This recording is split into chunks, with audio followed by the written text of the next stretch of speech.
Bonjour tout le monde. Merci d'être là en si grand nombre. Je m'appelle Paul-André Cassidy, je travaille pour l'Ampli de Québec, puis l'Ampli organise depuis plusieurs années, ça doit être depuis 2018 ou 2019, un panel sur la place des femmes en musique. Puis à chaque année, on essaye de renouveler l'angle, de voir de quoi on n'a pas parlé, qu'est-ce qui serait important d'entendre, soit parce que c'est plus dans l'actualité, soit parce que c'est un thème qu'on n'a pas abordé. Puis cette année, on a eu envie de mettre en lumière des personnes qu'on voit souvent peu. Donc, les personnes qui font un travail créatif, mais qui est souvent dans l'ombre. Donc, les travails de mise en scène, le travail soit de scénographie, de réalisation, la direction musicale, tout ce travail-là, mais où il y a un leadership créatif, mais qui est souvent moins mis en lumière. C'est des personnes qu'on entend souvent moins. Alors, je vais juste passer la parole tout de suite à Tania Beaumont qui va animer ça, puis qui va vous présenter tous les panélistes. Bon panel. Merci beaucoup, Paul-André. Merci d'être là. On est sold out, je pense. Hein? Il n'y a plus de chaises de disponibles. Alors, je suis Tania Beaumont. Moi, je suis journaliste culturelle à Radio-Canada à Québec. Surtout à l'émission C'est encore mieux l'après-midi, à la radio. Donc, je vais partir très vite après le panel parce qu'on est en ondes à partir de 15 heures. Mais je participe aussi aux articles web, vidéos verticales qu'on fait, des fois téléjournal aussi. Mais ça, c'est un peu plus rare. Et je suis très heureuse d'être là pour parler de ce sujet. Elle dirige depuis les coulisses. On a 3 femmes pour nous parler de leur expérience qui sont quand même dans des domaines, musicaux, mais assez différents, avec des expériences et des parcours aussi différents. On va commencer ici avec Chloé Lacasse, qu'on peut applaudir.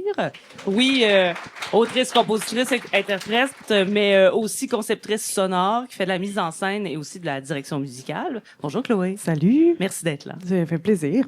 On a aussi Mia Perrier, qui est avec nous. Bonjour Mia. Directrice technique au FOCOF, au Pantoum aussi, et qui a fait la formation de gestion technique de scène, qui est la plus jeune de ce panel. Et on a aussi Maëva Clermont-Giguère, qui est au bout. Bonjour. Bonjour. Qui fait entre autres de la musique pour le théâtre et de la musique actuelle, qui enseigne aussi au CNDF. C'est collège ou cégep qu'on dit?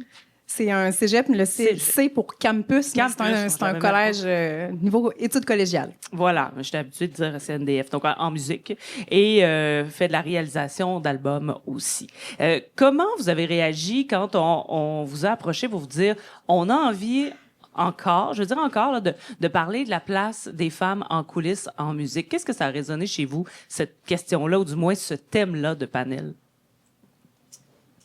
Moi, j'ai trouvé ça intéressant parce que je l'ai eu beaucoup sous l'angle de la musicienne ou tout ça, mais c'est vrai que dans les rôles de leadership, c'est quand même... on n'en parle pas souvent.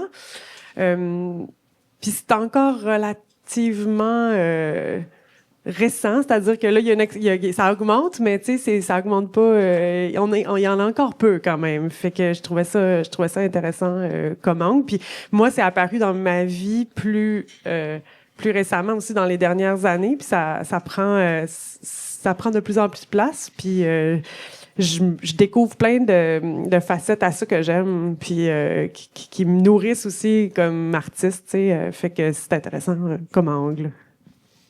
Yeah. Oui, ça m'a beaucoup touchée parce que justement, on est dans les coulisses. J'ai l'habitude d'être dans l'ombre et non devant à pouvoir parler de ça, des certains enjeux qu'il y a. Puis je pense que c'est bien qu'on en parle encore. Je pense qu'on fait le tour de la question. Je pense qu'on peut toujours en fait en rajouter de cette question-là, de c'est quoi ce métier-là, ça dans l'ombre. Fait que j'ai trouvé ça super touchant en fait aussi qu'on m'invite parce que justement j'étais assez jeune dans le milieu, donc déjà qu'on m'a inclus dans ce côté-là, de venir parler de leadership, puis de c'est quoi être dans l'ombre et aider au projet créatif. Fait que j'ai trouvé ça super intéressant de ramener un panel là-dessus cette année et qu'on puisse en parler avec des femmes qui sont dans le milieu aussi. Moi aussi, je dirais que ma première réaction, ça a été d'être touchée. C'est déjà une forme de reconnaissance qu'on pense à nous en tant qu'artistes. Puis après, donc, j'ai accepté vite parce que j'étais touchée. Puis après avoir accepté, j'ai regretté parce que je me suis dit, j'ai absolument rien à dire sur le sujet parce que ça fait aucune différence d'être une femme. Ça, c'est féminin. Oh non, j'ai rien à dire sur le sujet. Mais donc, puis après ça, juste d'être frappée par cette réflexion-là, d'emblée penser que ça change rien, là, ça m'a vraiment donné le goût de faire moi-même la réflexion puis de venir partager ma réflexion par la suite.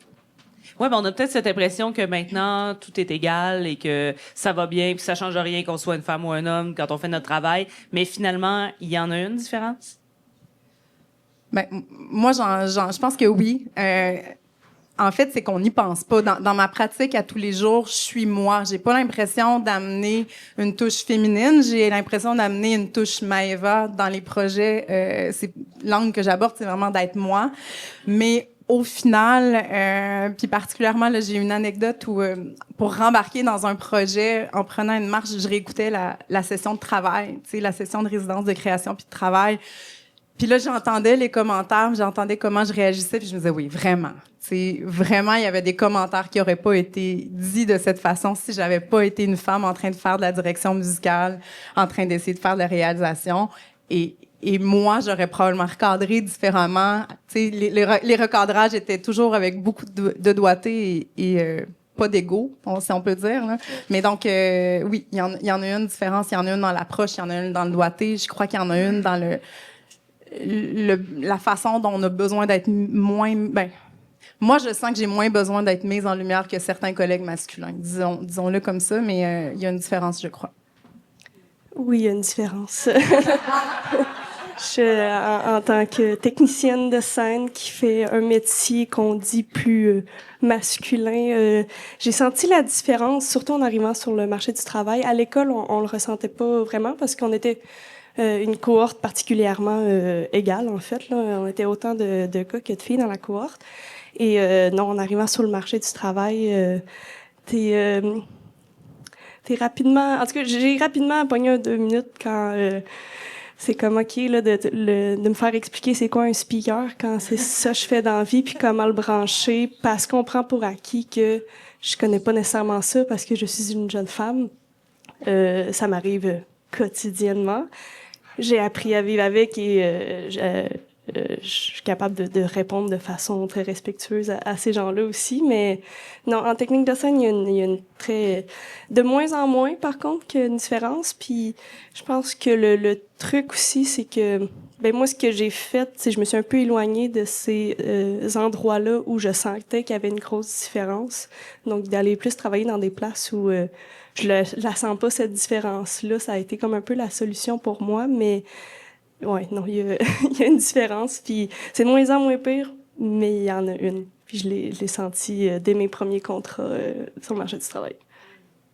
Mais moi, c'est un peu comme toi, dans le sens que dans le rôle que je fais, comme toi, je comprends parce que t'arrives engagé, mettons, dans une équipe où t'as pas tout choisi. Tu sais, moi, en général, les gens qui viennent me chercher pour faire la direction musicale, les équipes, mettons, ou la réalisation, ben ils m'ont choisi. Tu sais, fait que en général, ça part déjà de quelque chose de super ouvert. Tu sais, fait que je dirais que c'est peut-être plus dans c'est dur d'avoir ces premières expériences-là, tu sais, puis après ça, ben, ils te réengagent, tu vois que tu as fait un bon boulot, puis mais tu sais, il y a encore...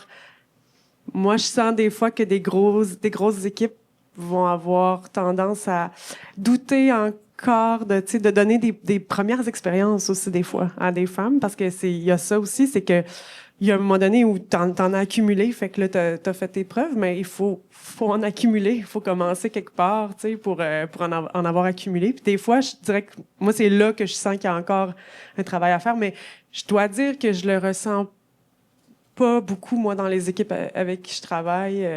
Puis souvent, ben là, quand je suis directrice musicale, c'est moi qui choisis le band. Fait que je choisis du monde qui sont qui sont ouverts aussi, ou que je sens qu'il y a comme il y aura pas cet enjeu-là, là, parce que c'est ça. Est-ce que tu as une sensibilité à choisir des femmes quand tu fais ton équipe? Oui, puis je te dirais non aussi, dans le sens qu'il y a eu aussi un moment où moi, j'étais engagée comme directrice musicale parce que j'étais une femme, j'étais très consciente. Puis là, il y a eu la mode de genre, idéalement, toute ton band, c'est des filles. Puis là, oui, c'est le fun de retourner le pendule, mais il y a un moment donné où je trouvais ça... En fait, ce que je trouvais drôle aussi, c'est qu'à un moment donné, c'était les trois mêmes musiciennes, tu sais, qui travaillaient dans tout. Fait que là, tout le monde se dédouanait, tu sais, tout le monde faisait « Ah, ben, mon band est féminin, mais c'est les trois mêmes filles. » J'étais bien contente pour elles, là. Ils ont eu des belles années, mais j'étais comme « Oui, mais... » Ça cochait des cases, là. Ça cochait des cases. Ouais. Fait que, puis après ça, t'avais aussi la pensée, tu sais, moi, je suis quand même dans le milieu depuis 20 ans, des musiciens, puis je voyais aussi plein de mes amis gars qui ont travaillé tout, tu sais, que ça fait longtemps, sont super bons, puis là, il y avait plus de travail, mais je fais attention les deux, finalement. Mais je trouve qu'il faut garder un équilibre. Faut pas juste cocher. Faut que ça soit parce que c'est le fun, parce que tout, tu sais, quelque chose d'encore inclusif de tout le monde, finalement. Et qu'est-ce qu'on en pense de ça, de mettre des femmes dans des équipes parce qu'elles sont des femmes? En tant que leader féminin, vous en pensez quoi?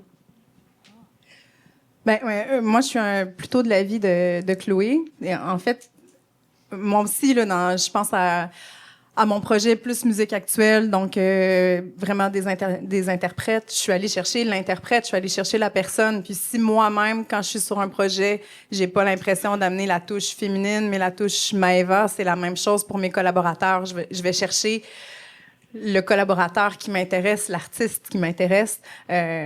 Sans préoccupation pour son identité de genre, quelle qu'elle soit, là, c'est pas ça que je vais chercher. Et j'ai l'impression qu'on rend pas service dans quel que soit le contexte, que on parle de culture, de ratio homme-femme, de ratio diversité de genre, quel que soit le ratio, de cocher des cases rend pas service parce que t'es en train de dire t'es pas assez compétente pour être choisi pour l'artiste que tu es. Tu dois passer par un ratio et un quota. Donc, moi, j'ai l'impression que la sensibilisation est plutôt sur apprendre à travailler avec différentes approches, avoir du plaisir à travailler dans différentes approches et pas nécessairement seulement cocher des cases, pour reprendre le terme. Par contre, ça fait ce que je disais, ça donne la chance à des premières expériences qui peut-être seraient pas arrivées. Fait que il y a les deux, tu sais. Il en faut un peu, puis après ça, faut juste, il faut rester ouvert au sens large, pour vrai. Ben, il y a les modèles aussi, je sais pas, Mia, des directrices techniques, est-ce que tu en avais croisé beaucoup avant de te lancer là-dedans? Non, pas tant que ça, mais on a quand même été sensibilisés à ça durant l'école, que c'est des postes qu'on peut occuper. Ça a jamais été mis de côté, ça. Mais pour revenir à la question, en fait, je suis tout à fait d'accord avec ce que les filles disent. C'est sûr que de cocher des cases pour cocher des cases, c'est pas rendre service, là, mais c'est sûr que de le favoriser, de donner une première chance comme ça, les premières fois que j'ai eu comme le poste de directrice technique, c'est quand même prendre une chance, oui, parce que vu que je suis comme jeune, je suis nouvelle dans le milieu, tout ça, mais on m'a quand même donné la chance, puis je pense que je fais la job autant bien que n'importe qui, parce que il y a un niveau de compétence de personne, de la façon que la personne est, puis il devrait pas avoir de différence selon l'identité de genre. Toi, Chloé, des directrices musicales, en avais-tu vu beaucoup avant? Tu sais, on connaissait Julie Lamontagne qui est là depuis vraiment longtemps. Tu sais, Amélie Mandeville c'est elle qui est à Belle et Bomme maintenant. Mais tu sais, c'est nouveau. Puis moi, la première fois qu'on me l'a offert, j'ai vraiment stressé, là. Tu sais, j'ai failli choquer. Puis là, après ça, je me suis dit. Je me suis quand même pensé, est-ce que, tu sais, mes amis de gars que je connais, ils diraient-tu non? Tu sais, ils diraient pas non. Ils laisseraient. Fait que les premières fois, je l'ai faite avec une certaine nervosité, parce que c'est de l'inconnu, parce que tu apprends aussi toutes les affaires. Puis après ça, mais non, tu sais. Puis c'est aussi d'être conscient de tes forces, d'être conscient des forces des autres, puis que tu seras pas tout en même temps. Tu vas comme t'es toi, t'être consciente, puis tu vas chercher le team qu'il te faut pour mener. C'est intéressant ce côté-là aussi, tu sais, d'être juste vraiment conscient, puis qu'il y a le droit. Tous les directeurs musicaux sont différents, tu sais. Puis j'avais le droit de me donner le droit finalement de bâtir comment moi j'aime ça, faire ça. Qu'est-ce que ça me prend pour avoir du fun, puis être comme au milieu de l'équipe, gérer tout, puis pour être bien, puis de m'écouter assez, mettons, pour mettre les choses en place autour, mettre l'équipe en place qui fait que c'est le fun et pas juste, mettons, stressant ou que je réponds pas juste à une demande. Là, j'accepte que c'est ma façon, finalement. Ouais, Maëva, je veux t'entendre aussi sur la réalisation d'albums. Il y en a de plus en plus, mais ça aussi, on a peut-être moins de grands modèles de réalisatrices d'albums. Et après, je veux qu'on parle de doute et de confiance. Mais toi, est-ce que tu en avais des modèles? Est-ce que tu sentais que c'était accessible pour toi, la réalisation d'albums? J'ai pas de modèle en tête. Je suis certaine qu'il y en avait. Mais tout mon parcours, je l'ai jamais fait avec un modèle féminin. En tout cas, moi, j'ai des demi-grands frères qui sont dans l'industrie, donc mes frères au masculin ont été des modèles pour aller vers les arts, mais j'ai jamais vraiment eu un modèle féminin.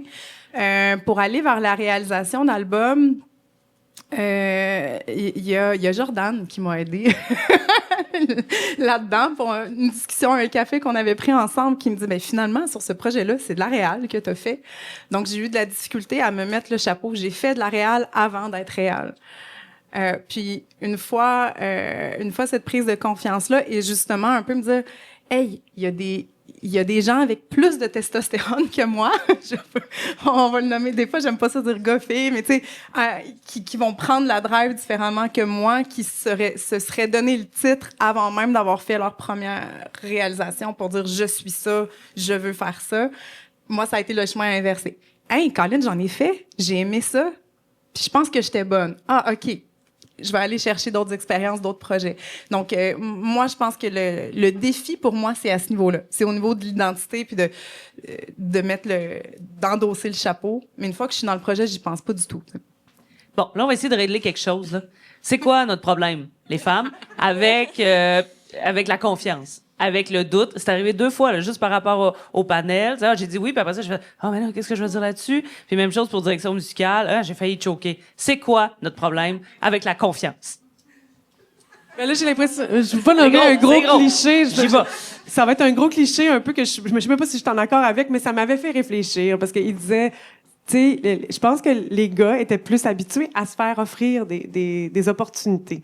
Fait que, tu sais, souvent, il y avait comme une phrase qui disait souvent, ils vont être, mettons, prêts à 60%, puis ils vont dire, ben go, je l'essaye, tu sais. Tandis des fois, les femmes vont attendre d'être prêtes à 120%, là, tu sais, de l'avoir déjà fait 2, 3 fois pour dire, oui, je suis capable de le faire. Puis c'est ça. Ça m'a fait réfléchir. Moi, ça a été long avant même que je me rende compte que, dans le fond, je me fais pas confiance. Ou, tu sais, j'avais comme le guts de dire oui, puis... Tu sais, j'étais comme considérée quand même comme quelqu'un de confiante, mais ça a été long, puis j'ai fait dans le fond, c'est moi qui étais un peu tough avec moi, mais ça a été une super belle réalisation parce qu'on souvent c'est nous-mêmes là, tu sais. Fait que des fois c'est pas ça. On questionne souvent l'injustice ou le rapport, mais des fois c'est comme ça vient dans dedans aussi. Moi, anecdote parallèle avec mon travail, souvent à la radio, on essaie de booker des femmes aussi, des chercheuses, des professeurs, des choses comme ça. Puis souvent, c'est leur champ d'expertise très, très pointu, mais ils vont toujours nous proposer un autre collègue masculin qui connaîtrait sûrement plus ça que lui. Alors, quand on lit les recherches ou les travaux de la personne, on sait que c'est cette personne-là, la femme, la meilleure personne, puis on va avoir tendance à dire non. Mais les autres, sur ça, c'est quoi notre problème avec la confiance? Moi, à un moment donné, j'ai eu vraiment l'image, là, j'avais le problème du snowpark. Parce que pendant une bonne partie de mes études en musique, j'étais aussi monitrice de snowboard. Puis là, moi, j'allais jamais dans le snowpark faire un move surtout avec mon manteau de monitrice, que quelqu'un me verrait me planter avec mon manteau de monitrice de snow. Puis là, j'allais pratiquer des choses seulement les journées que je peux me permettre de pas avoir mon uniforme pour être incognito. Puis là, je regardais mes collègues, puis ils se plantaient, puis là, ils étaient « je me suis tellement plantée, man, c'était vraiment hot! » Puis là, je faisais mes études en musique, puis j'avais l'impression de vivre la même chose. Ne serait-ce que, moi, j'ai fait mon parcours collégial, bac en piano jazz, un impro restait vraiment dans un terre inconnu pour improviser, puis pas faire de fausses notes. Tandis que les gars, ça y allait vite, trop vite pour leurs doigts. On n'est pas dans le bon mode par rapport à l'accord. C'est pas grave, on est allé. Mais moi, c'est ça. Fait que c'est le syndrome du snowpark. C'est très bon, on va le retenir, ça. Mais c'est très bon ce qu'ils disent aussi, mais j'aime aussi comment tu l'as dit que les gars, ça, vont être prêts à peut-être ça, 60%, puis vont dire OK, let's go, tandis que nous autres, j'ai l'impression que ça, on attend d'être prêts à 120%, puis hey, on n'est pas sûr, puis il y a peut-être quelqu'un qui est mieux que nous autres. C'est une affaire de le pourquoi. J'ai un peu de la misère à dire le pourquoi. Je pense que c'est une affaire. Faudrait aller plus loin dans la psychologie. C'est ça, faudrait aller bien loin. On réglera pas ça. On n'a pas le temps, je pense. Non, c'est ça. Mais non, c'est quand même c'est ça, un peu le syndrome d'imposteur, puis que oui, peut-être de se tromper, j'ai l'impression qu'on va lever le flag beaucoup plus vite quand c'est une femme.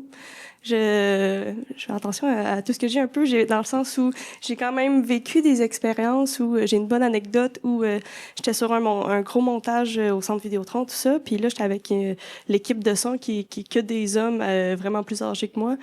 Puis là, ils me disent, ah oui, il y a une chef son qui est venue il y a 2 jours. Puis là, le kit de son, ça marchait pas. Là, tout marchait pas. J'étais comme, OK. Puis pourquoi tu me dis ça? Je dis, ben, parce que c'était une femme. J'étais là, OK. Mais genre, ça avait été un homme qui s'était trompé. Est-ce que tu me le raconterais en ce moment? Je pense pas. Fait que, tu sais, c'est comme s'il y a comme une automation de, OK, quand une fille se trompe, ça va paraître encore plus. Mais pourquoi ça? Ça non plus, j'ai pas de réponse à pourquoi est-ce que ça viendrait faire un impact différent que si n'importe qui d'autre se trompe sur un truc. Donc, je pense que on se met automatiquement une pression de performance, quasiment à essayer d'être toujours, OK, mettons, là, d'avoir eu un poste de direction technique, ben, j'ai l'impression de me préparer, c'est ça, là, 100 fois plus que ça avait été peut-être un de mes collègues hommes. Puis j'ai l'impression, même en ayant eu les mêmes formations, les mêmes expériences, c'est ça, il y a une certaine pression qu'on se met de « faut pas se chier parce qu'on est une femme », ce qui est complètement absurde, mais qui est une réalité quand même qu'on vit, qu'on se met ce stress-là à cause de quoi? À cause de ben des trucs de la vie, de la société actuelle. Est-ce que ça résonne un peu, ce qu'on dit? Oui. Hein, d'un coup, c'était juste ces 3 personnes-là qui le vivent. Ça m'aurait quand même surpris. Oui, question? Oui, oui. Il y a un micro qui s'en vient même, ou sinon je la répéterai, là, mais... Et voilà. Allô? Eh ben, est-ce que tu veux te nommer? Oui, je m'appelle Erika Hagen. Je suis musicienne, artiste multi. Puis, ma question par rapport à ça, en fait, c'est que je trouve ça quand même complexe de naviguer des positions de débutants ou de progression dans l'industrie quand il y a un peu ce climat-là ambiant déjà qui disqualifie l'expérience des femmes et autres personnes de minorité de genre. Puis je me demandais si comment vous naviguez la posture d'humilité, de savoir, OK, j'ai encore vraiment des choses à apprendre. Pour vrai, il y a des choses que je sais pas. Genre, pour vrai, j'ai encore plein de choses à apprendre et je garde cette attitude-là d'être étudiante de mon métier, qui est très propice, je trouve, à des bonnes collaborations puis à une expertise grandissante, tu sais, de pas avoir un ego démesuré, mais en même temps, de sentir, moi, ça m'est arrivé à plusieurs reprises, de sentir que effectivement, il y a quelque chose que j'ai à apprendre, mais il faut quasiment que je fronte une expertise parce que la position de débutante ne m'est pas accessible sans venir avec une dévalorisation de mon expertise à cause d'une position genrée ou d'une perception sur les femmes. Fait que je serais curieuse si vous avez vécu ça, puis si oui, comment vous gérez cette espèce de dualité-là, de garder de l'humilité, mais sentir que des fois, il faut qu'on fronte pour prouver qu'on a notre place. Puis, ouais, je sais pas, ma question est peut-être longue, là, mais voilà. Je pense qu'on comprend l'essentiel, hein, comment on fait quand on... Ben justement, pour ça.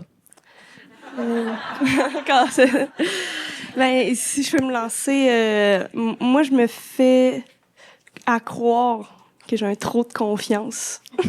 Un peu le fake it till you make it. T'sais, quand j'ai commencé à faire vraiment plus de sons, c'est un peu stressant, les soundchecks, tout ça.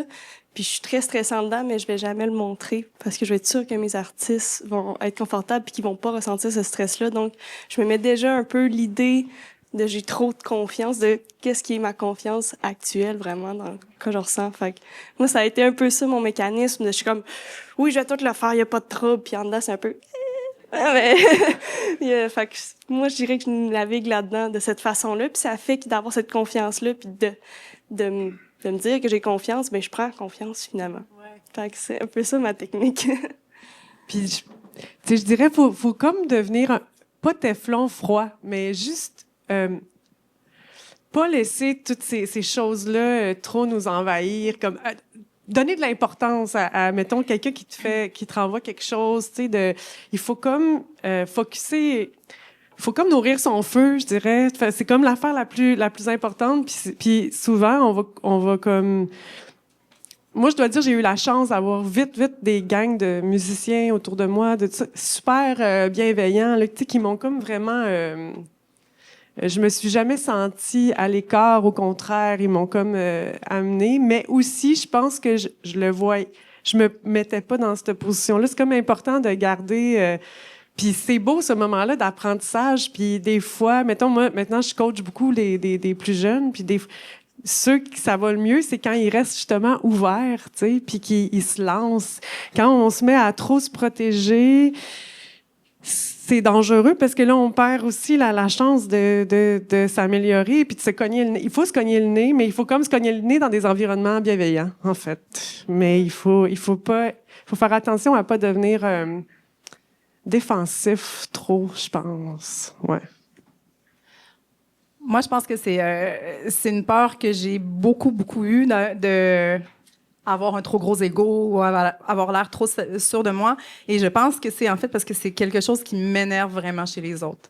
Donc, je suis quelqu'un de très analytique, très critique. Et quand je vois quelqu'un qui se surévalue, qui est pas à l'écoute, c'est quelque chose avec laquelle j'ai beaucoup de difficultés à travailler. Donc, par miroir, à un moment donné, je me suis mise à avoir peur de ça. Et au final, à force justement là, d'expérience, d'apprendre à me connaître, j'ai pas à avoir peur d'avoir un trop gros ego. C'est justement une de mes grandes qualités de pas avoir d'ego et d'être très à l'écoute et d'être quelqu'un qui adore apprendre. Je suis toujours en quête d'apprendre et de changer la posture, en fait, de le voir. C'est une qualité. J'ai du plaisir à apprendre. Je pense que justement, au niveau de la réalisation, c'est une de mes qualités parce que je vais pas imposer ma vision sur un projet. Je vais embrasser le projet. Je vais juste arroser la graine qui est déjà là. Puis j'ai pas besoin... Justement, on parle d'ego.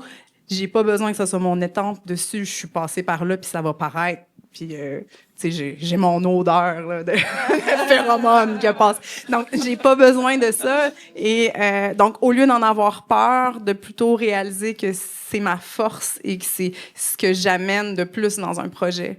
Cette grande écoute, cette grande capacité d'adaptation et complètement...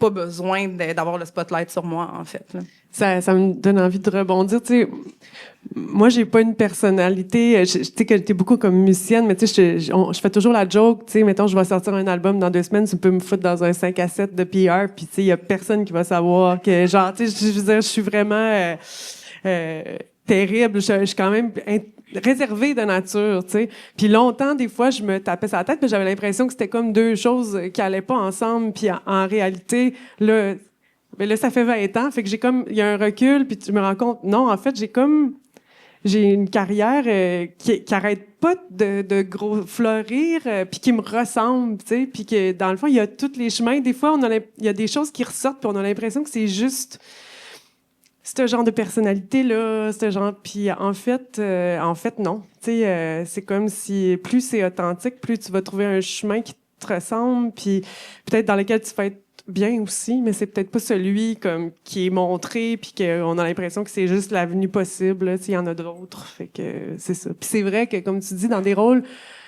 de leadership, tu sais, c'est comme d'autres sortes de qualités. Tu sais, moi, j'ai l'impression que ce que j'ai acquis puis ce que j'ai naturellement, c'est vraiment comme comprendre une situation, sentir les gens, comment ils se sentent, sentir de gérer une équipe de 20 puis comprendre c'est quoi. C'est des qualités de l'ombre. En effet, ça flash pas, mais c'est quand tu te retrouves dans des points, t'es comme au milieu d'une équipe. Tu sais, c'est pas à propos de toi. Il y a souvent, il va y avoir 30 personnes qui travaillent sur un projet, fait que c'est comme d'entendre les besoins de tout le monde, de te respecter, de t'arranger que toute l'équipe soit bien. Fait que, tu sais, c'est comme des choses qui servent à ces moments-là, tu sais. Oui, mais parlons-en de ce leadership au féminin. Quelles sont les qualités que vous avez en tant que leader que vous pensez qui vient de votre féminité? Je pense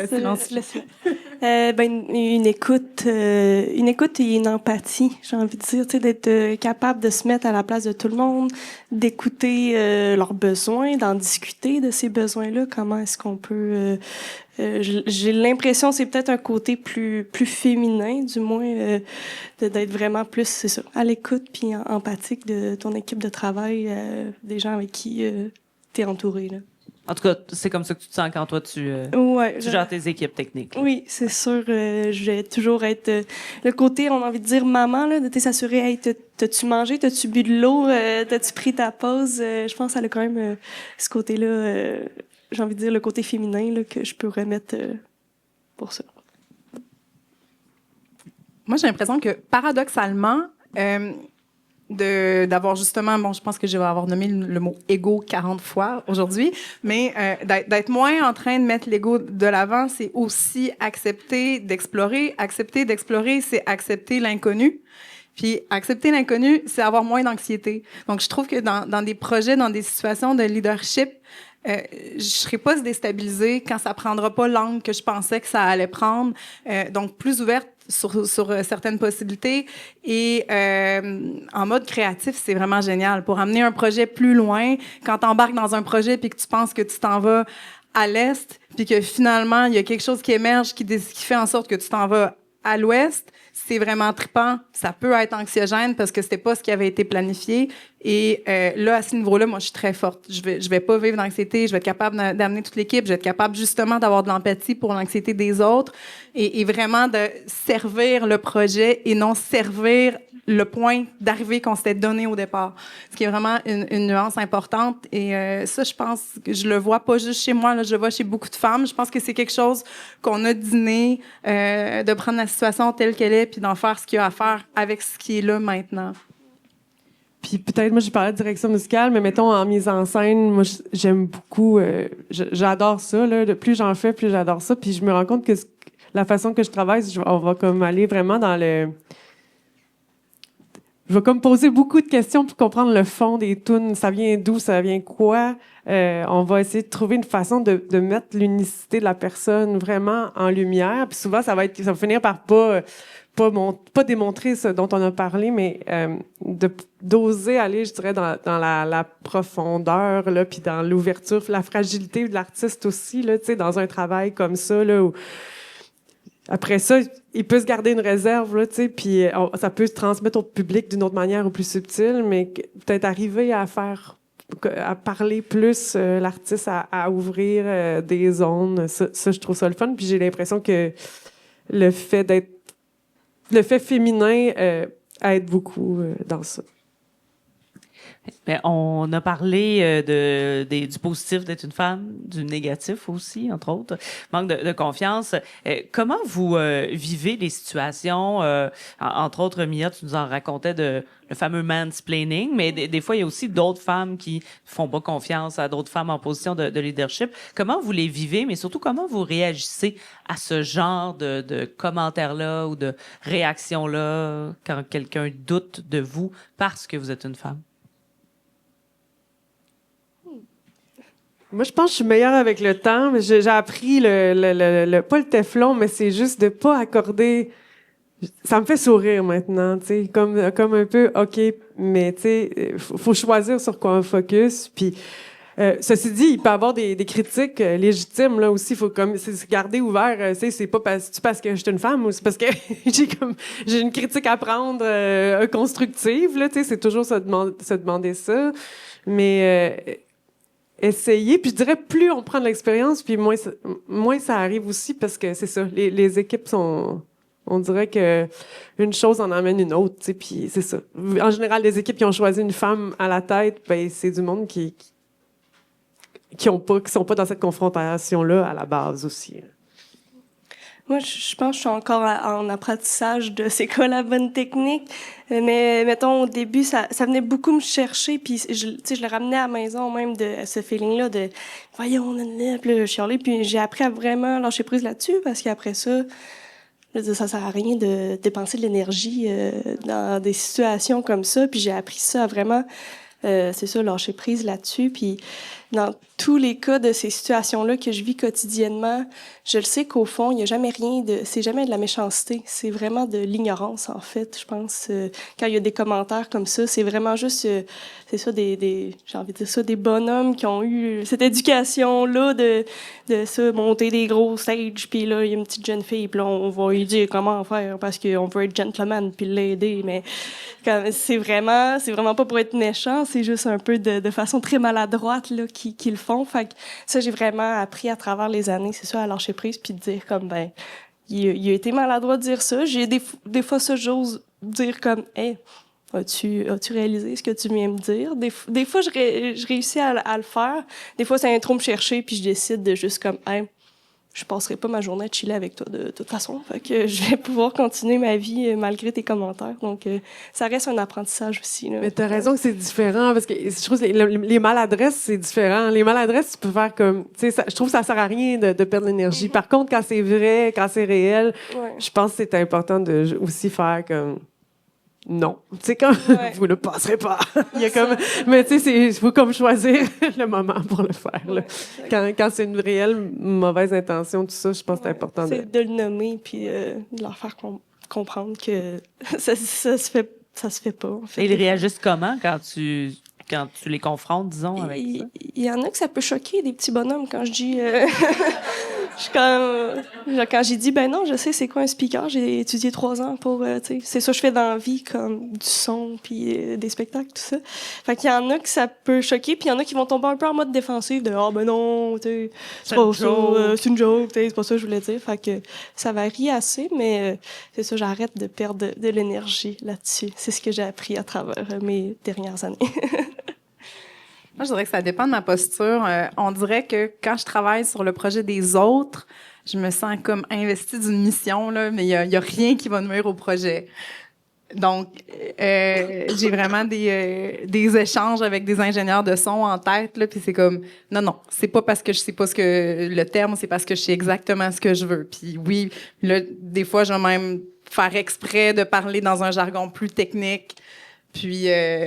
là, on va prendre tel segment, on va mettre tel effet, puis là, je vais vraiment chercher tel plugin, puis là, je vais être très, très technique, précise, parce que je sais que dans certaines mentalités, ils ont besoin d'avoir des mots techniques pour avoir la preuve que j'ai des connaissances et pas juste une vision créative. Donc, des fois, je vais vraiment essayer de parler leur langage, mais je vais être très, très confiante. J'ai quelques moments là en studio où là, je suis investie d'une confiance parce que je porte le projet d'un autre. Quand je suis en mode recherche-création, je suis beaucoup plus vulnérable. Ben, nécessairement, quand on est en mode création, si on veut être authentique, on est un petit peu plus ouvert, on est comme dans une autre posture. Puis je repense à justement l'extrait là, de la recherche et création que je réécoutais en marchant, dont je vous parlais tout à l'heure. Puis là, je me voyais de l'extérieur, puis avoir été la réale de cette Maëva-là, j'aurais vraiment réagi autrement. Et là, je me fais ébranler un peu plus facilement. Là, je pense que ça va être l'âge, là... Peut-être quand j'aurai 60 ans, ça va aller mieux. à chaque année, à chaque cheveu blanc, il y a un peu plus de confiance qui émerge. Mais j'ai l'impression que c'est d'être artiste aussi. Oui, c'est ça. Puis je pense qu'il faut accepter nos positions de force et de vulnérabilité. Là, les deux doivent cohabiter, puis les deux sont saines, je crois. Mais je vous entends depuis tout à l'heure. J'ai un peu l'impression que l'espèce de manque de confiance ou cette impression-là, ça peut venir quand on a peu d'expérience, mais que ça se solidifie quand on commence à avoir des postes justement de gestion, qu'on voit que les gens sont capables de nous faire confiance. Est-ce que c'est ça que je comprends? Ben oui, moi pour ma part, c'est sûr que tu sais aussi des premières choses que tu fais, t'as beaucoup de stress, mais t'es rappelé, tu fais ben coudonc, tu sais, puis là ça devient des équipes connues, tu deviens en terrain connu aussi, tu sais, il y a comme quelque chose, fait que c'est tu le sais pas au moment, mais une année après 6 ans, tu fais ah oui, OK, j'en avais fait un, mais là maintenant j'en ai fait 12, tu sais, ou fait que c'est de la réelle expérience, puis en effet, il y a rien comme ça là, tu sais, ce qu'on veut faire autant comme artiste ou tout ça, c'est c'est l'activité de notre art, là, tu sais, c'est ça qu'on veut comme le faire dans le temps, fait qu'il y a rien comme des occasions, là, tu sais, puis c'est pour ça que quand les opportunités viennent pas, parce que des fois, c'est long avant qu'elles viennent, tu sais, je pense qu'il faut faut comme continuer à créer notre truc, puis à s'en inventer finalement, à créer de l'action. Tu sais, moi, j'ai remarqué qu'à chaque fois, tous les projets que j'ai faits, tous les albums que j'ai faits, ont mené des fois à d'autres choses qui n'est pas nécessairement la suite logique de ça, mais c'est ça qui a mené à ça. Tu sais, c'est comme tout est relié, puis de rester comme dans l'action, la création, ça amène l'expérience, finalement, puis la confiance, puis les opportunités.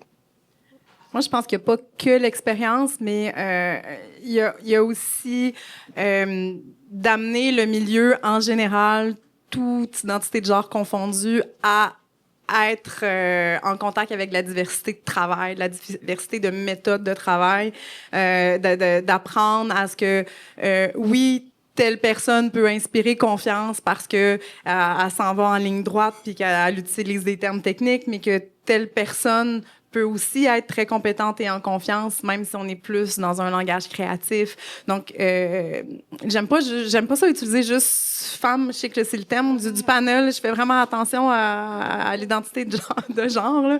Mais parce que j'ai en tête aussi des créateurs au masculin qui ont une approche très féminine dans leur travail, tu sais. Mais donc vraiment, je pense que pour quelqu'un qui a une touche féminine, si on peut dire, puis une approche féminine, ça peut lui servir de juste avoir confiance en j'ai une façon de travailler qui est différente.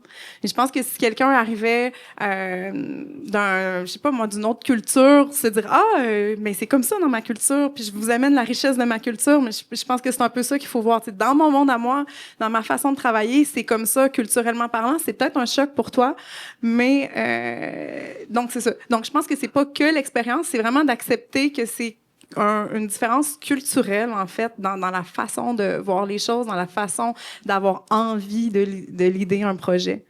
Oui, évidemment, je suis contente que tu le soulignes. Là, elle dirige depuis les coulisses. Là, c'est ça la thématique. On dit pas que tous les hommes sont froids et qu'ils n'ont pas de leadership et sont irrespectueux envers le travail des femmes et que c'est complètement différent. Là, c'est pas ça du tout. C'est pour le bien aussi de la discussion pour faire évoluer certaines choses. Mais j'ai bien aimé la diversité de méthodes de travail. Donc, évidemment, c'est propre à chacun aussi.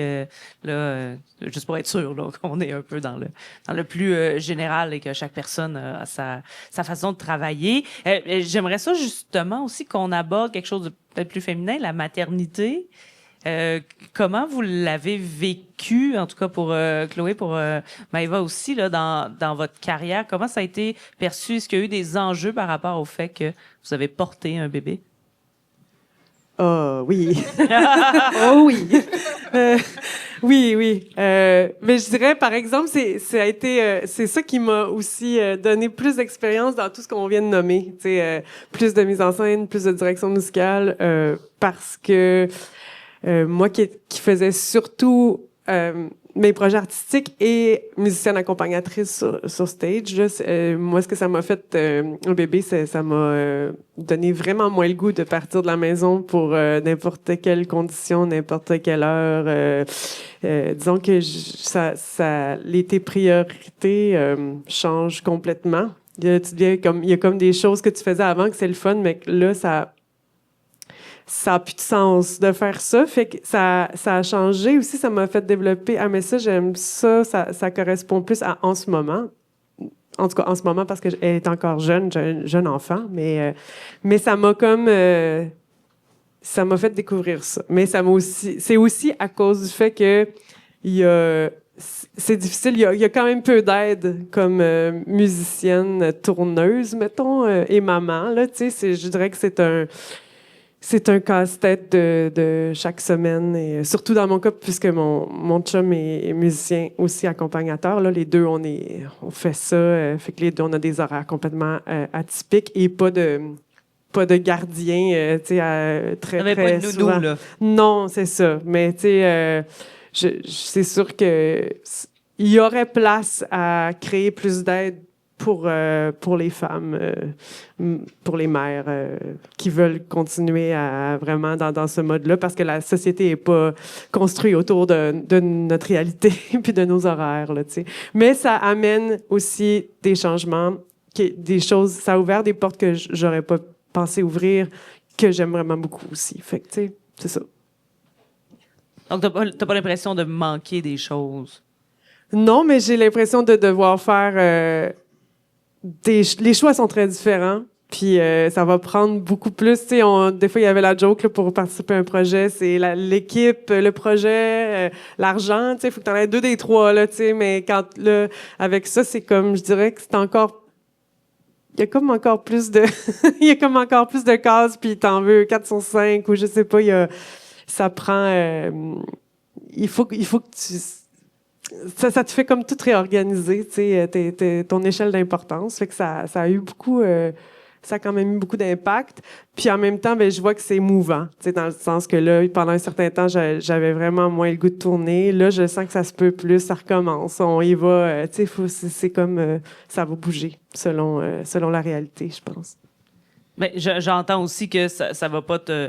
Tu sais, c'est pas la fin de la tournée. C'est que Non, ça change à certains moments. absolument. Voilà. Ouais. Parfait. Merci. Moi, il y a eu plusieurs niveaux, là, vraiment. J'ai eu mon 2e enfant pendant la pandémie. Donc, j'étais en plein congé de maternité quand tout a repris. Ça a été très, très dur, là. Encore maintenant, tu sais, c'est sûr que mon agenda est moins... surtout, je vous dirais, en musique de film, en musique de théâtre, là. J'ai dit non à un projet une fois en 2019, un premier congé de maternité. J'ai redit non une 2e fois au retour de la pandémie. C'est fini. Tu sais, j'ai certains producteurs de théâtre, et je sais, j'ai perdu le contrat, c'est barré. Là, tu sais, donc, ça m'a aussi amené à me réinventer, mais vraiment, tu sais, il n'y a pas de oui, je comprends. C'est comme, elle a refusé un contrat, je passe au suivant. C'est vraiment ça que j'ai vécu au niveau de la musique de film. En même temps, justement, tu sais, les priorités changent. J'aurais eu le choix de dire non, je prends mon bébé de 3 mois puis je l'envoie à la garderie dès 3 mois. Puis je me suis découvert. J'avais pas prévu être une maman aussi maman ours là, si on peut dire, mais moi, dans ma tête, j'étais comme, ben non, je vais l'amener sur les plateaux, puis je vais faire ci, puis il se couchera à l'heure qu'il se couchera. C'est pas grave, une routine de bébé, puis non, là, j'étais vraiment plus maman ours que ce que j'avais anticipé.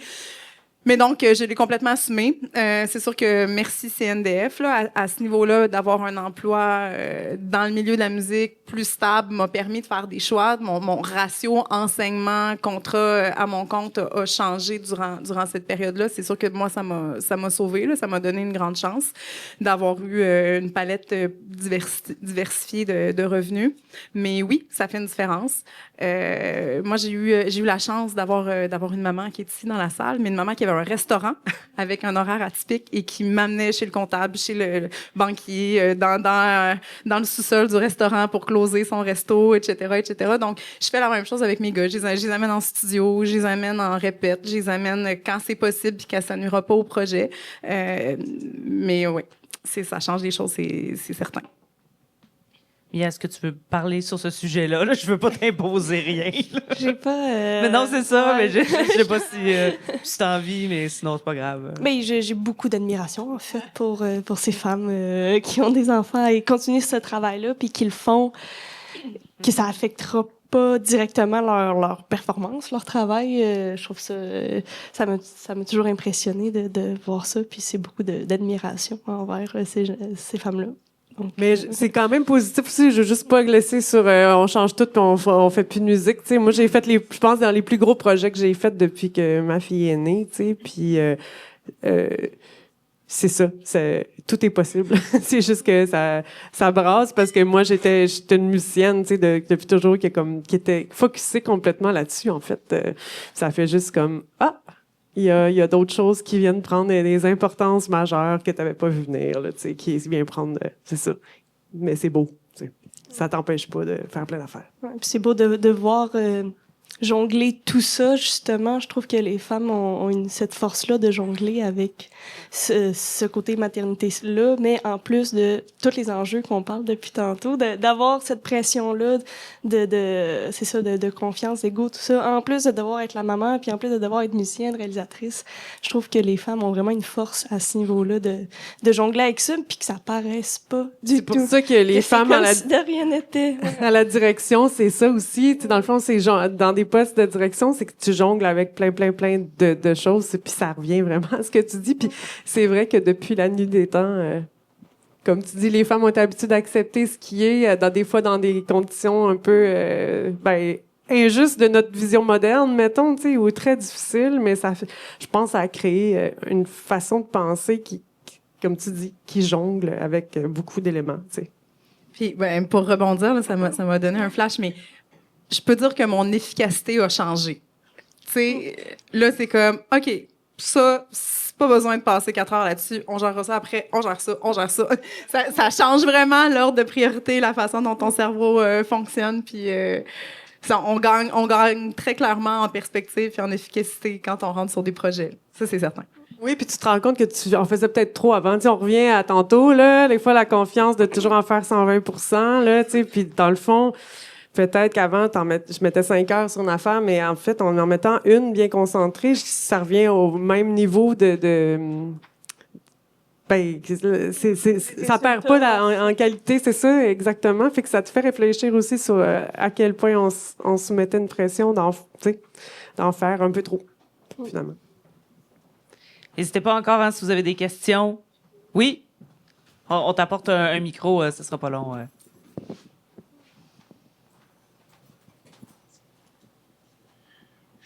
Bonjour. OK, c'est beau. Miguel Ross de RIQI, Radio Internet québécoise internationale. Écoute, je vous écoute parler depuis tantôt, puis sincèrement, ça vient me chercher, honnêtement, ce que vous vivez, parce que, autant du côté négatif que du côté positif, parce que, pour ceux qui le voient, je suis une personne qui est non-voyante.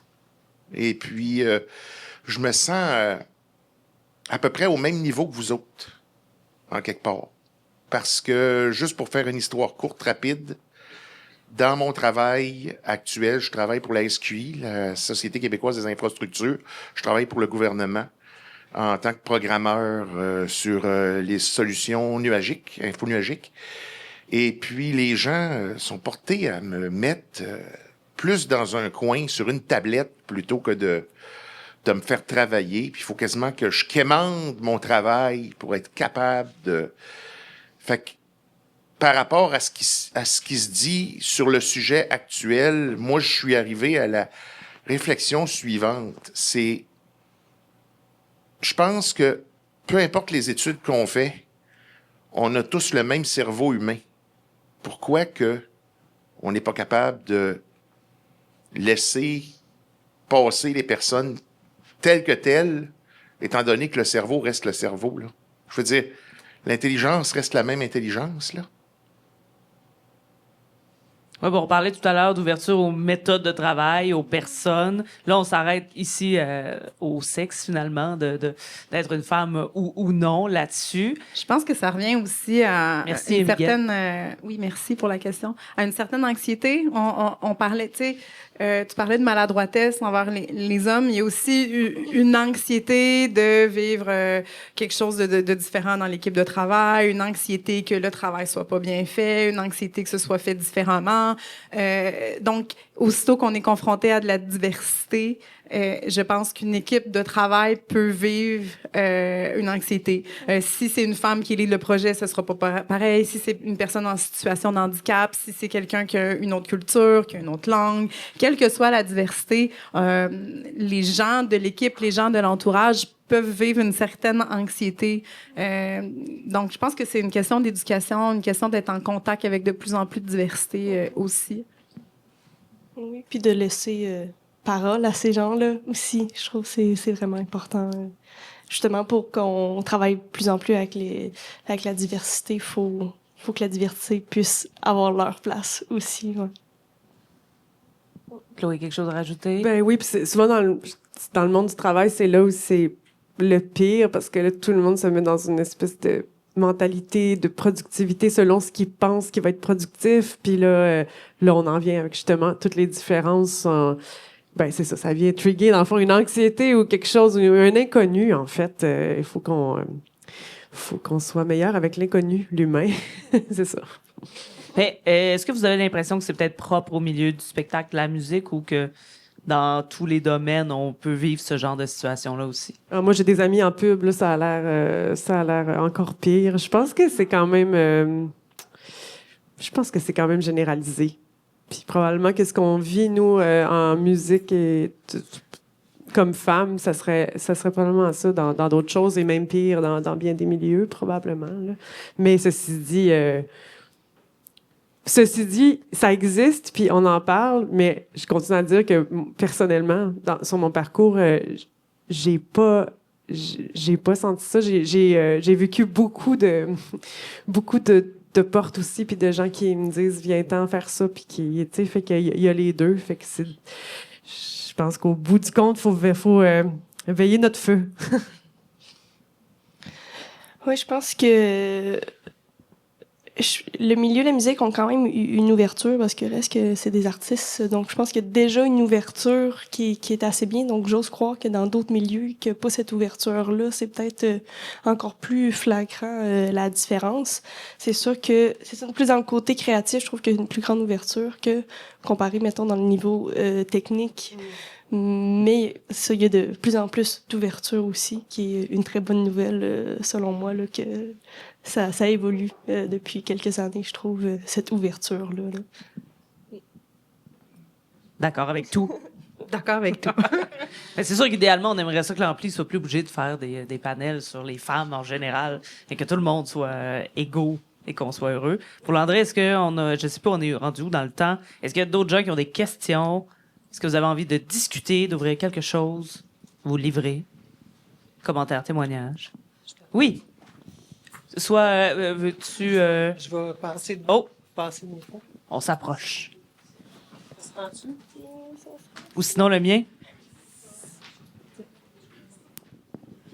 Ben moi, rapidement, j'ai juste envie de dire merci à tous ceux qui sont des alliés puis qui font en sorte que notre travail, finalement, a pas l'air d'être un travail de fille ou a pas l'air d'être fait par une fille. Fait que merci aux gars puis aux autres filles qui sont là puis aux autres personnes d'identité de genre différentes qui sont là, qui nous épaulent, qui sont à nos côtés puis qui font en sorte que ça paraît pas. Fait que c'est ça, c'était mon témoignage. C'est quoi ton travail, juste pour... je travaille à la programmation puis à la coordination d'événements pour un festival. Super. Ben, merci beaucoup. Merci. Ici aussi, oui. Bon, parfait. Dans l'ordre. Salut. Dans le fond, j'avais comme une question qui me trottait dans la tête depuis un petit bout de temps, mais je me demandais si, à toutes trois, là, la question, est-ce que les contrats que vous dénichez, est-ce que souvent c'est plus souvent des hommes ou des femmes qui vous les donnent, en fait, qui vous les offrent? Moi, je m'étais fait la réflexion justement en amont du panel, puis tristement, je n'ai que été engagée par des femmes. Ouais, moi, ça varie quand même. J'ai envie de dire que c'est assez égal, mais j'ai quand même certains contrats où c'est voulu. Ils voulaient une fille au son, ils voulaient une éclairagiste fille. Tu sais, j'ai travaillé pour une compagnie de théâtre que c'est que des filles, que des interprètes filles, que des régisseuses. Donc, j'ai eu comme une bonne balance des deux, je pense, à ce niveau-là. Puis moi, je dirais que c'est assez égal, même que je dirais que ça a probablement été un plus grand pourcentage d'hommes au départ qui m'ont donné les contrats. Puis maintenant, je dirais que c'est un peu... c'est égal, là, tu sais. C'est ça. Intéressant. Très bonne question. Merci. J'ai envie juste... on va avoir une question ici puis ici, mais moi, j'ai envie de vous demander... on n'a pas abordé la question d'argent. On parle beaucoup d'équité salariale entre hommes et femmes. Avez-vous l'impression que vous avez les mêmes cachets à la hauteur que vos collègues masculins? C'est dur de parler d'argent, je sais. Moi, j'apprends là, à négocier. Là, je suis rendue vraiment pas pire. Je déteste ça. C'était... Ouf. Ouais, c'est ça. Ça fait partie des choses, tu vois, que ça m'a donné d'être en position de leadership ou de faire des affaires tough aussi. Là, je change un peu de sujet, mais genre renvoyer des gens. C'est vraiment difficile, tu sais, mais il faut que tu le fasses mais d'une manière empathique, mais quand même pas juste, oh non, ça va te faire de la peine, fait que t'es pas compétent, mais tu sais, on va te garder. Non, tu sais, mais ça, puis la négociation d'argent, je dois dire que, en tout cas pour moi, c'était pas naturel, puis mais on l'apprend, puis là maintenant c'est moins douloureux un peu, puis je pense que j'arrive à quelque chose de mieux aussi. Je suis peut-être aussi plus consciente de c'est quoi la norme autour, là, puis de m'assurer de demander, puis souvent des fois de demander à mes amis gars qui en font beaucoup, c'est quoi ton minimum, puis tu sais, puis tout le monde me renvoie, puis demande pas en bas de ça, puis essaye d'avoir plus, puis fait que tu sais de pas se gêner d'aller chercher des infos aussi parce qu'on le sait pas et souvent ils s'arrangent pour que tu saches pas c'est quoi l'inverse. Là. Non, je crois pas. J'espère pas. En tout cas, du moins, je suis pas au courant si mes collègues qui font le même travail que moi sont payés plus cher. En tout cas, j'ai jamais ressenti, mais c'est peut-être plus au niveau des opportunités, comme on disait, de peut-être donner une première chance à une jeune femme. Il y a certaines opportunités que j'aurais peut-être pas comparées à des hommes qui ont un peu plus d'expérience, qu'on va automatiquement dire ah ouais, il a fait un petit peu plus let's go au lieu de prendre la chance avec quelqu'un de plus jeune et qui est une femme aussi. Mais niveau en tout cas salaire, je pense pas.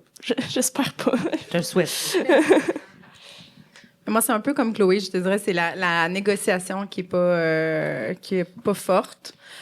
Là, j'ai la chance de l'enseigner à des collégiaux. Fait qu'on enseigne, on apprend bien ce qu'on enseigne. Donc, en l'enseignant, ça aide beaucoup. Mais c'est un défi. Ça, c'est certain que c'est un défi. J'ai vécu cet automne pour une première fois un défi de me faire payer pour un contrefait. Ça aussi, c'est intéressant à vivre. Donc, de courir après son cachet. d'avoir livré puis de pas se faire payer, ça aussi c'est autre chose. Puis dans cette situation particulière là, qui était dans un cadre là, d'une maison de production de films, j'avais vraiment l'impression que c'était parce que j'étais une fille. J'ai été la dernière à être payée, tout le monde a été payé, sauf moi. Moi, il y avait plus d'argent dans l'enveloppe, mais c'est pas grave, elle dira rien, c'est une fille. Cette fois-là, je l'ai vraiment senti.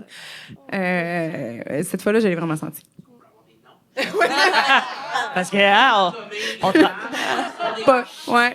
je donnerai pas de nom, mais je peux dire que ça a été non.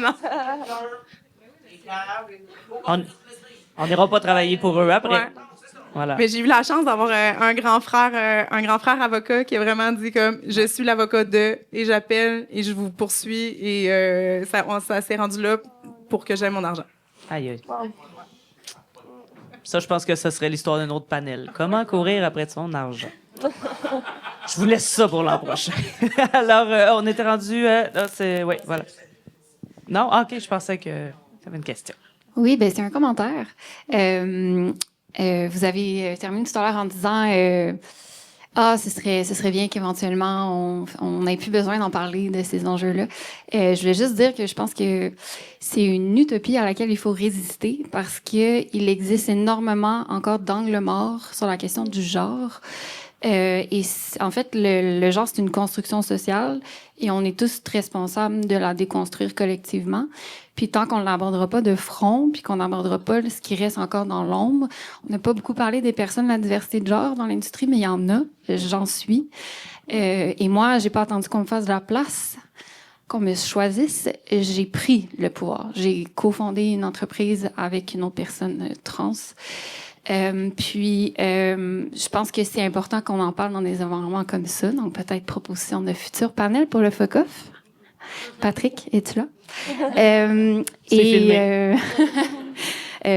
Voilà, juste continuons d'en parler et incluons plus de diversité dans ce type de discussion. Voilà mon commentaire. Merci. Très vrai. Merci beaucoup pour le commentaire. Comme je le disais, là, on utilise le « elle » pour les besoins de la cause, disons, là, mais effectivement. Quelque chose à rajouter là-dessus? Moi, je trouve ça hot que c'est ça, que l'élan, ça a été d'avoir fondé quelque chose, en fait. Tu sais, mon commentaire, c'était pas pour dire qu'il y a pas de différence, mais on dirait que je souhaiterais qu'on soit rendu dans quelque chose on s'en serve de façon moteur, tu sais. Puis ça, c'est comme tellement la façon. Puis c'est ça qui fait qu'une chose enfante une autre enfante, tu sais. Puis c'est ça. Il y a rien de mieux qu'aller par l'action, je pense. Moi, c'était un peu dans cet angle-là que j'essayais de nuancer mon discours, mais vraiment, tu sais, une approche avec moi. Des fois, moi, je me souviens, il y a des moments à l'université, je sais plus la testostérone, mais tu sais, c'était vraiment une approche moins rentre-dedans, testostérone.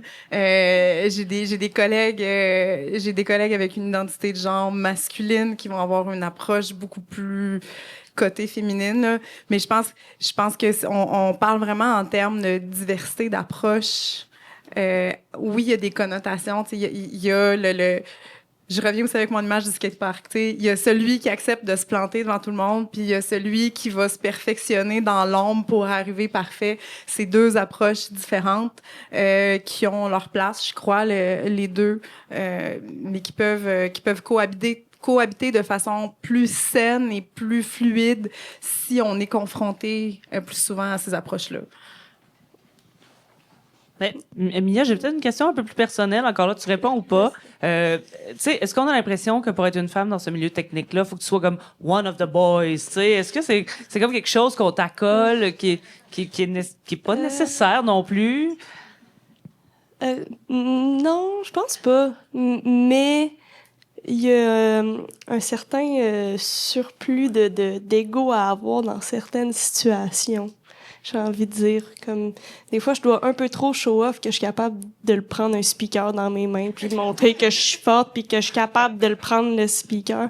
Fait que certaines situations où j'ai eu à comme le prouver plus de comme dès que je prenais quelque chose, je vais t'aider, qui est de façon très gentleman mais qui est aussi très je suis capable de le faire aussi. Fait que parce que en tout cas je me fais un peu rire parce qu'il y a des situations que j'ai dû faire un peu non je suis capable puis un peu agir comme eux ils agissent avec moi donc mais je garde tout ça en gardant je change pas ma personnalité, j'ai toujours été comme ça, mais dans certains contextes, j'ai eu peut-être à l'accentuer de façon un peu que même moi je trouvais absurde, mais j'étais comme ok dans cette situation-là, c'est ça que je dois faire pour qu'on comprenne que c'est ça que je fais dans la vie, puis que je suis capable de le faire. C'est mon travail de soulever des trucs lourds, puis ouais, donc j'ai pas à avoir de l'air comme eux, mais des fois, dans certaines situations, j'ai à faire certains choix. Ouais.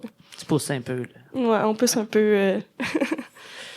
Je vais avoir une dernière question pour vous, mesdames, mais est-ce qu'il y en a d'autres? Je pense qu'on a encore le temps. Si vous avez envie, commentaires aussi, c'est les bienvenus. Tout était bien clair. Oui? Ben, let's go. Veux-tu... Ouais, mais c'est parce qu'on enregistre, fait qu'avec le micro, comme ça, ta question sera imprimée dans la pellicule. Je pense pas comme ça qu'on fonctionne. Plus un commentaire. Moi, je fais bien des affaires dans la vie, mais je suis technicien à Montréal. Puis, mon constat, c'est quand je travaille en milieu de théâtre, les équipes, c'est très féminin. Certains, puis après ça, il y a des dés de théâtre. On dirait que, me semble, la plupart des gigs que je fais, c'est des filles. Souvent, ils finissent par faire d'autres affaires aussi. Par contre, après ça, si tu vas au Yatsé, Sandbell, il y a des filles, mais les chefs, c'est des gars. Dans le milieu corpo, c'est pas mal tous des gars. Il y a des filles un peu. Mais j'ai l'impression qu'il y a comme une disparité à ce niveau-là. Mais pour moi, en tout cas, le milieu du théâtre à Montréal, pour moi, c'est extrêmement féminin. Dans le sens que, me semble, toutes les gigs que j'ai faites dernièrement, les équipes sont à 75% de filles. Moi, c'est d'ailleurs le milieu du théâtre à Montréal qui m'a donné mes premières chances. C'est tout. C'est un commentaire, comme ça. Moi, je pense qu'au niveau théâtre, il y a quand même plus de femmes comparé à, mettons, moi, ce que je fais qui est vraiment plus musical, les spectacles où ça m'est arrivé souvent où je faisais le son pour 4 bandes puis que j'étais la seule fille dans la place de toute la soirée, tu sais. Fait que ça, je pense que le théâtre sont super bons là-dedans. Je pense qu'en musique, il y en a encore un peu de travail à faire pour qu'on en voit plus, c'est ça, de femmes peut-être sur le terrain, un peu plus, je pense. Toi, Chloé, qui est dans les deux? Oui, moi, je fais beaucoup pour le théâtre aussi, puis j'ai l'impression, par contre, que ça vient un peu... ça vient avec le préjugé aussi, parce qu'en théâtre, c'est comme des affaires d'un peu...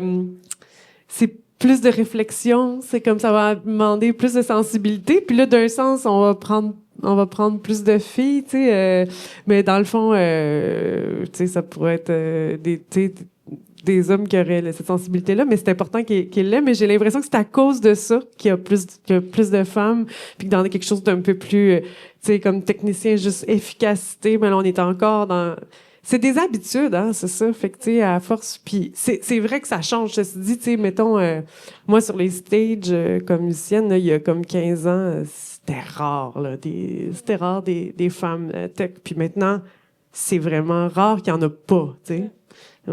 C'est encore en minorité, là, mais c'est quand même, ça a changé, tu sais. Fait que plus il va en avoir, plus ça donne envie aussi, plus c'est quelque chose dans lequel tu te projettes, puis c'est ça.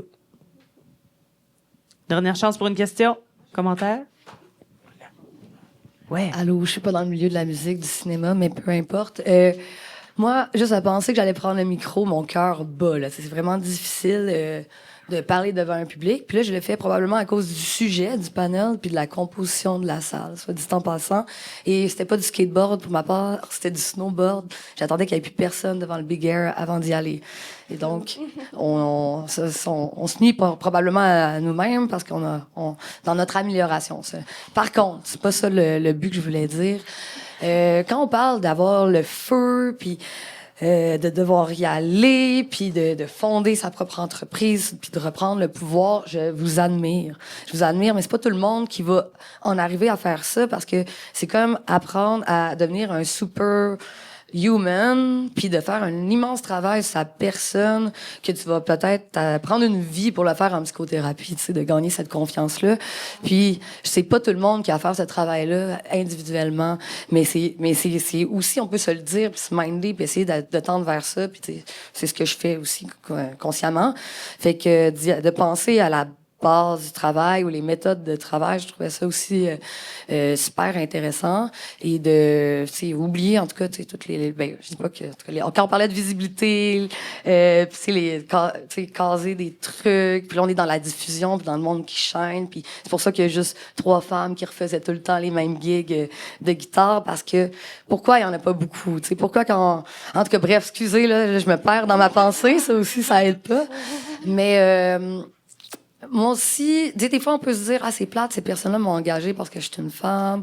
Là, je parle pas d'engager pour shiner, pas à ce niveau-là, mais vraiment dans les premières collaborations artistiques et tout ça. Mais moi, avec des litiges que j'ai réalisé aussi, c'était dans un truc de communication, puis drôlement, c'était peut-être avec des hommes, puis peut-être parce que j'ai osé m'affirmer. C'est vraiment difficile d'essayer de demander des changements dans une collaboration. Et je me demande si c'était perçu différemment quand je le faisais, puis je le faisais justement très rarement, ironiquement. Puis je me disais hier ou avant-hier que peut-être j'allais vraiment vouloir travailler avec des femmes pour ma propre, pour mon propre bien-être, puis que ben c'est ça. Puis pas les choix. C'est à cause de notre façon d'interagir puis de travailler qui n'est pas naturelle, mais conditionnée, évidemment. Bye, c'est ça. Merci beaucoup d'avoir pris le micro. Avais-tu une... Oui? On est là pour ça. Merci d'avoir ouvert le sujet. J'avais ces idées-là en tête que c'est comme... Tu sais, c'est super le travail que vous avez fait, le travail de leader. Moi aussi, je suis lead d'un immense groupe de musique, chanteuse, compositrice, interprète. Puis je brasse bien de l'air, mais... Moi, en fait, ce que je trouve vraiment... Puis comme vraiment la question du théâtre et de la musique, pour moi, c'est comme vraiment flagrant. Puis quand est-ce que le milieu de la musique va se remettre en question dans la masculinité toxique qu'elle performe constamment et que pour œuvrer là-dedans, les femmes doivent s'habiller d'armure et adopter des comportements qu'on ne veut pas adopter. Que la bienveillance, elle nous est reclue. Ah, faut pas être trop empathique parce que, genre, tu vas te faire ramasser. Fait qu'on finit par travailler avec des personnes qui, oui, dans une diversité d'approches, qui nous ressemblent, mais finalement, ces personnes-là, tu sais, ils vont être beaucoup, justement, soit issues de la diversité de genre, aussi des femmes, mais finalement, c'est comme, ça fait une barrière, une espèce de coupure, puis on va travailler entre nous. Oui, tant mieux s'il y a des... Comme ça évolue tranquillement, mais j'aimerais, tu sais, au lieu de dire comme tout le temps, on doit travailler sur soi pour être plus forte, pour être plus lead, pour parler plus fort, pour plus s'affirmer. Quand est-ce que ces gars-là qui occupent encore énormément de pouvoir vont se remettre en question puis vont dire « Hey, Je peux me tasser, dans le fond. Je peux apprendre l'humilité. Je peux genre baisser mon ego. Parce que dans le fond, qu'est-ce que ça l'a mené dans les sociétés, genre, cette attitude-là? On le voit partout dans les sociétés. C'est du désastre. Tu sais, fait que moi, à un moment donné, j'en finis par être comme vraiment fâchée, en fait, de toujours avoir à me justifier d'avoir été, genre, brainwashée par la bienveillance, en fait. Voilà. J'aime ça, brainwashing. C'est comme commentaire. Oui, ça mérite un applaudissement. Excellent commentaire, merci beaucoup.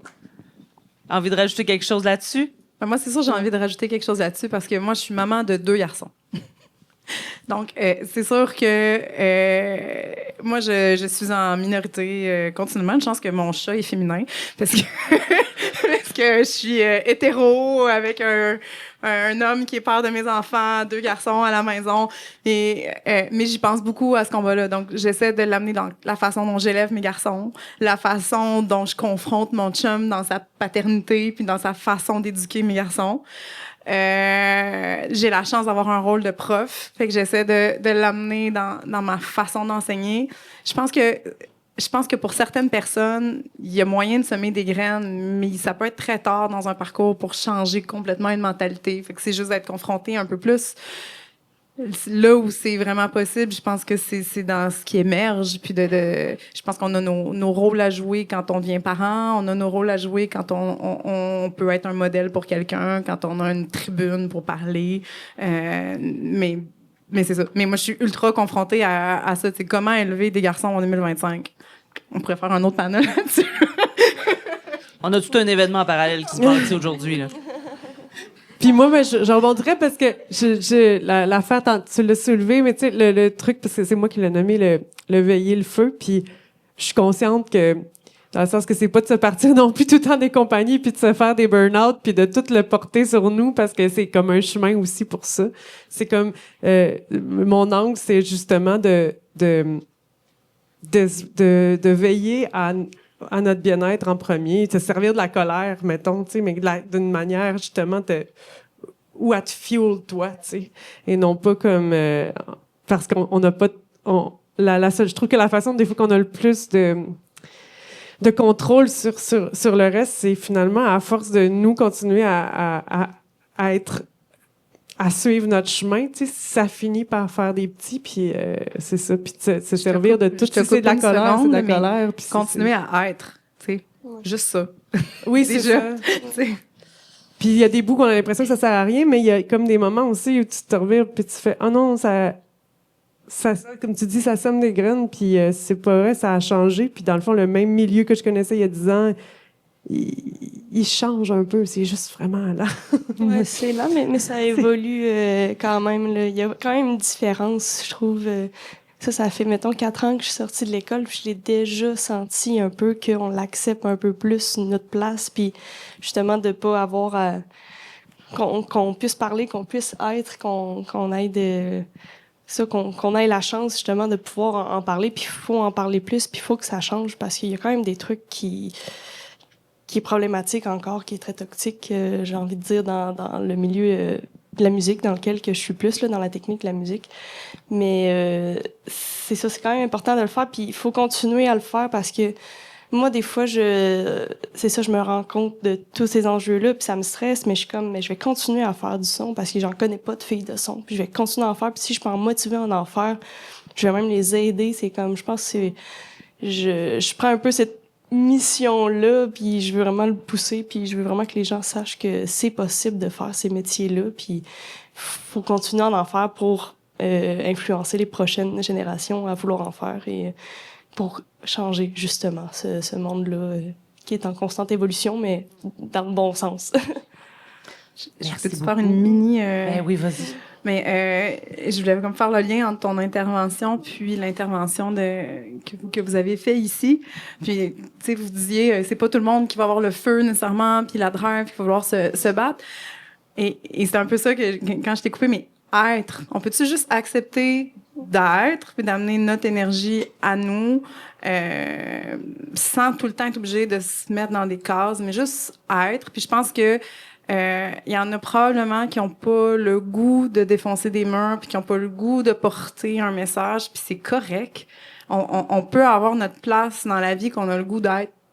That's it, tu sais. Puis savoir qu'on amène quelque chose. Puis il y en a qui sont plus en avant en train de briser ou d'ouvrir des portes, puis de porter un flambeau. Puis il y en a qui sont plus en arrière en train d'arroser les graines qui ont déjà été semées, puis c'est correct aussi, tu sais. Puis il y en a qui sont aussi la graine en train de germer, puis c'est bien correct, t'sais. Mais je pense que chacun a sa place, chacun a sa couleur. Puis, pas de culpabilité là-dedans. On a le droit quand on est en colère. On a le droit quand on n'est pas assez en colère. On a le droit d'être activiste. On a le droit de pas l'être. Juste, on a le droit. Puis, on peut se laisser tranquille. Je trouve que c'est une bonne conclusion. Je pense qu'on va terminer là-dessus. Ça vous convient? Je vous représente celles qui nous ont parlé. Alors, au bout, on avait Maëva Clerbon-Giguère. Merci beaucoup. Mia Perrier et Chloé Lacasse. Merci beaucoup à vous toutes et tous d'avoir été là. Hommes aussi, bienvenue. Hein? Des fois, on voit ça, on n'a peut-être pas envie, mais comme on l'a entendu, votre présence est aussi essentielle dans cette conversation. Alors, merci à tout le monde et bonne continuité du Fuck Off.